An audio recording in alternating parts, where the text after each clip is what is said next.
No, there's no justice like angry mob justice. Wait, give me a chance to explain before you leave. Let's make one thing perfectly clear before I begin. I do not like Rachel. No, you little whore, bitch. I hate Rachel, but I respect the writing surrounding Rachel's character, her thematic role, and ultimately, she's vital to the narrative.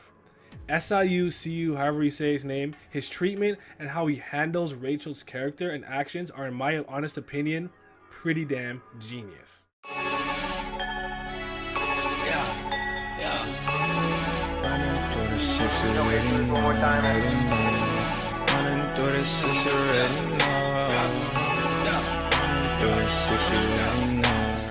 SIU is absolutely cognizant of the fact that most readers do not like Rachel and toys with us knowing this fact. Despite being weak, average looking, and overall just ordinary, regular, she continues to thrive, relying and manipulating people around her to reach the top of the tower. You see, Rachel wants to reach the top of the tower in order to see the stars, and I suppose the moon. Why? Because stars illuminate the night sky, making its darkness bearable, because she fears the night.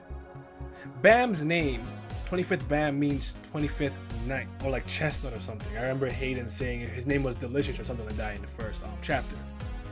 So that line seems to be a double entendre. There's two meanings to it.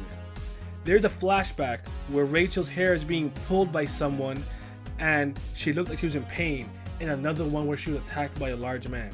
Is the night she fears Bam? With just that tidbit, we can actually sympathize with her a little bit and wonder if there is so much more to her actions than meets the eye. We know after seeing Bam pass the ball test, she and Hadon made a sort of deal or pact. We're not sure what it is. But I can't feel bad for her because this scene comes off as vengeful and jealousy, saying he took everything away from me.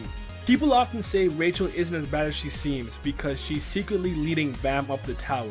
What? And that stabbing Dan, rendering him a non-threat, was actually to save Dan from Fug, F-U-G. Consider this though. If she presents it that way, saves him and makes him weaker, he would be relying on her, indebted, needier, and essentially easier to control. You see, Bam describes Rachel as someone who lies, isn't beautiful or extraordinary. She's just a regular person.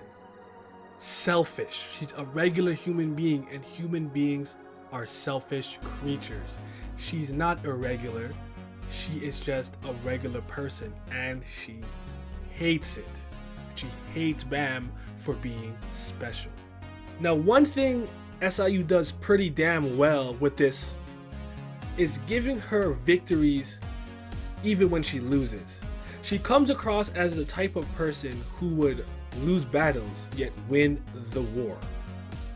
Now, again, listen, I don't like Rachel, and chances are you don't like Rachel either.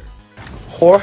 But in that, you fallen for SIU's trap and what he does with Rachel. As recent as Tower of God Season 2, Chapter 304 and 305, where she planted a bomb in Kun and wanted to leave the data world in her Icarus persona. He's playing you. You guys are all getting mad about it, and he knows it. He's probably cackling in his office doing this shit. And if she does leave with her Icarus body, she won't really, I don't think she'll have her big breeder powers, but at the very least, physically she'll be a lot stronger and better looking. Assuming she doesn't fly too close to the sun. I understand the Rachel hate. I hate Rachel too. But I think it's time for us to admit that Tower of God is not Tower of God without Rachel in the story. She will make it to the end game whether we like it or not. She's going to be there at the top, past the floors we haven't even seen yet. Because the original goal of Tower of God was Bam chasing Rachel because he couldn't bear to be without her. She was all that he knew in that cave. So I would like to hear your guys' opinions on Rachel. Do you like Rachel? Do you hate Rachel? Do you think Rachel's misunderstood? All of that stuff in the comment section below, or just hit me up on Twitter. With that being said, fuck Rachel, bitch, whore. You know what I'm talking about? Yeah.